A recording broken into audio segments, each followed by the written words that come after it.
ఈ పెన్నని 500గా నమ్ముకొచ్చామంటే ఈ జాబ్ నీకే. ఓకే సార్ అన్న ఈ పెన్ కొంటావా? ఎంత? 500. చెప్పుతో కొడతానా 500 గుర్రంగా నీకు 500.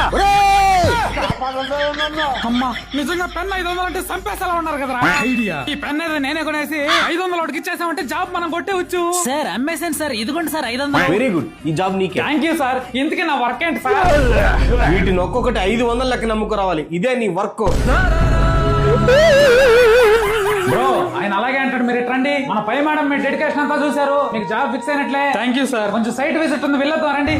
సార్ కార్ బాగుంది, ఆఫీస్ కారా సార్? లేదు బ్రో మన ఓన్ కారే ఇది. జాబ్ చేస్తూ కార్ ఎలా కొన్నామన్నా? ఎందుకు కొనలేము, నెల నెల ఎంతో కొంత సేవింగ్ చేసుకుంటూ ఉంటే ఒక రోజుకి ఏదైనా కొనొచ్చు. ఆ జాబ్ చేస్తూ డబ్బులు సేవ్ చేసేది అవదలే అన్న. చెయ్యాలి గురు, కనీసం మన కోసం కాకపోయినా మన పిల్లల కోసమని ఎంతో కొంత సేవ్ చేసుకుంటేనే కదా వాళ్ళ జీవితాలు కూడా బాగుంటాయి. అందుకే కొంచెం కొంచెం ఎన్ఎఫ్ఓ లో ఇన్వెస్ట్ చేసుకుంటున్నా. ఎన్ఎఫ్ఓనా? అవును bro, present ICICI life insurance వాళ్ళది BSE enhanced value 30 index fund అయితే రెడీగా ఉంది. అసలు ఏంటన్నా ఈ ఎన్ఎఫ్ఓ అంటే? ఏం లేదు బ్రో, మనం ప్రతి నెల ఈ ఐసిఐసిఐ తరపున ఎంతో కొంత ఇన్వెస్ట్ చేసుకుంటాము. దాని వల్ల రకరకాల 30 పెద్ద కంపెనీలో ఇన్వెస్ట్ చేసి మన డబ్బును డబుల్ చేసే బాధ్యత వీళ్ళు తీసుకుంటారు. ఈ విధంగా లాస్ట్ 10 ఇయర్స్ లో 20% రిటర్న్ తీసుకొచ్చారు. లాస్ట్ 5 ఇయర్స్ లో చూసుకుంటే 26% రిటర్న్ తీసుకొచ్చారు. ఇంకా చిన్న చిన్న అమౌంట్ అయినా సరే మనం ఇన్వెస్ట్ చేసుకోవచ్చు. ఎందుకంటే దీని స్టార్టింగ్ అనేవి కేవలం 10 రూపాయలు మాత్రమే. ఇంకా ఎన్నో ట్యాక్స్ బెనిఫిట్స్ కూడా ఉన్నాయి. ఈవెన్ ఎన్ఆర్ఐలు కూడా దీంట్లో ఇన్వెస్ట్ అయితే చేసుకోవచ్చు అండి. సో ఫ్రెండ్స్ ఇక్కడనే కాదు, మీ జీవితంలో ఖచ్చితంగా సేవింగ్స్ అనే దాన్ని ఒక అలవాటుగా చేసుకోవాలి. సో దీని గురించి కూడా పూర్తిగా తెలుసుకోండి. లింక్ నా బయోలో ఇచ్చినాను. నెల నెల కొంచెం కొంచెం సేవింగ్ చేసుకుందాం అనుకుంటే ఎన్ఎఫ్ఓ అయితే మీకు బెస్ట్ ఆప్షన్ అండి. పూర్తి వివరాలు తెలుసుకోండి, మీకు ఖచ్చితంగా యూజ్ అవుతుంది అనుకుంటే మాత్రం ఇన్వెస్ట్ చేసుకోండి. మరిన్ని వివరాలు తెలుసుకోవడం కోసం లింక్ నా బయోలో ఇచ్చినాను, ఒకసారి చెక్ చేసుకోండి.